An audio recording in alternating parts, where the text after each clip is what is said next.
Hello friends, আমি শ্রাবণী।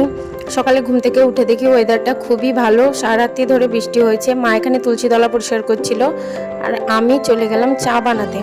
চা বানিয়ে সবাইকে চা দিলাম আর নিজেও খেয়ে নিলাম। তারপরে স্নান করে নিলাম। আজকে সকাল সকাল স্নানটাই সেরে নিলাম, কারণ আজকে অনেক কাজ আছে। ঠাকুমাকে নিয়ে যেতে হবে ডাক্তারের কাছে, মেয়েকে স্কুলের জন্য রেডি করাতে হবে।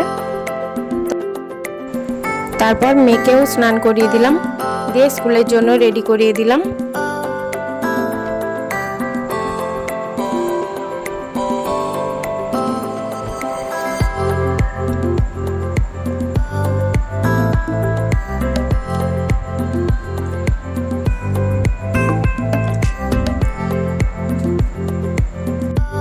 মেয়ের শরীরটা ভালো নেই দুদিন ধরে, তাই ওকে আজকে আর কিছু ভারী খাবার খাওয়ালাম না, একটু চিড়ে খাইয়ে দিলাম, দিয়ে তাকে স্কুলে পাঠিয়ে দিলাম। তারপরে আমি রেডি হয়ে নিলাম, নিয়ে যাব ঠাকুমাকে ডাক্তারের কাছে।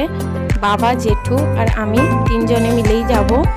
আমাদের এখানে কাছেই একটা ডাক্তার বসে, তো ওনার কাছে নিয়ে যাব। তো এখানে ডাক্তারের কাছে এসে খুবই ভিড় ছিল, এখানে বসেছিলাম।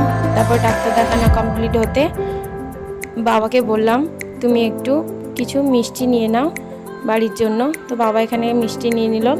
বাড়িতে এসে একটু খেয়েও নিলাম। রান্নাঘরে এসে দেখলাম মা রান্না করছে, তো অলমোস্ট রান্না কমপ্লিটের দিকে। আজকে দুপুরে আমাদের রান্না হয়েছিল উচ্ছে আলু ভাজা, পুঁই ডাঁটা আলু বেগুন চিংড়ি মাছ দিয়ে তরকারি, গুলে মাছের টক আর ইলিশ মাছ বেগুন দিয়ে ঝাল।